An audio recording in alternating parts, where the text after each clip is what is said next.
सराईत 3 गुन्हेगारांकडून 3 बंदुके आणि 4 काडतुसे हस्तगत. अवैध शस्त्रविक्री आणि बाळगणाऱ्या टोळीविरोधात मोठी कारवाई करत 3 रेकॉर्डवरील गुन्हेगारांना जेरबंद केले आहे. या कारवाईत 3 गावठी पिस्तूल आणि 4 जिवंत काडतुसे जप्त करण्यात आली आहेत. सविस्तर वृत्त असे की नाशिक शहर पोलीस आयुक्तांच्या मार्गदर्शनाखाली गुन्हे शाखा युनिट 1 ला गुप्त माहिती मिळाली होती की पंचवटी परिसरातील हिरावाडी त्रिकोणी बंगल्याजवळ काही इसम गावठी कट्ट्यांची विक्री करण्यासाठी येणार आहेत.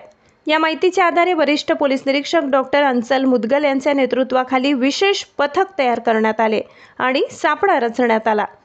पोलीस पथकाने संशयास्पद हालचाली करणाऱ्या 2 इसमांना ताब्यात घेतले. चौकशी दरम्यान त्यांची ओळख आकाश चंद्रकांत काडे वय 27 वर्ष राहणार त्रिकोणी बंगला परिसर पंचवटी आणि गोरख सदाशिव तुपलोंडे वय 30 वर्ष राहणार शिवाजीनगर सातपूर अशी पटली. त्यांच्या झडतीत 2 गावठी पिस्तूल आणि 3 जिवंत काडतुसे आढळून आली. अधिक चौकशी दरम्यान गोरख तुपलोंडे याने ही शस्त्रे आकाश काडे याच्याकडून खरेदी केल्याची कबुली दिली.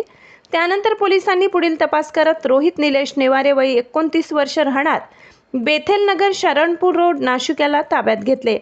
रोहित नेवारे याच्याकडून आणखी 1 गावठी पिस्तूल आणि 1 जिवंत काडतूस जप्त करण्यात आले.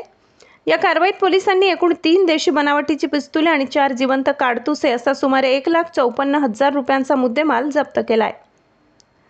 तिन्ही आरोपी हे रेकॉर्डवरील गुन्हेगार असल्याचे तपासात समोर आले आहे. पीटीसी क्लोजिंग या प्रकरणी आरोपींविरोधात पंचवटी पोलीस ठाण्यात भारतीय हत्यार कायदा कलम 325, 525 तसेच महाराष्ट्र पोलीस कायदा कलम 135 अंतर्गत गुन्हा दाखल करण्यात आलाय. पुढील तपास पंचवटी पोलीस करत आहेत. नाशिक गुन्हे शाखेच्या या कारवाईमुळे अवैध शस्त्रांच्या तस्करीवर मोठा आळा बसण्याची शक्यता व्यक्त केली जात आहे. महाराष्ट्र माझा न्यूजसाठी मुख्य संपादक जनार्दन गायकवाड, नाशिक.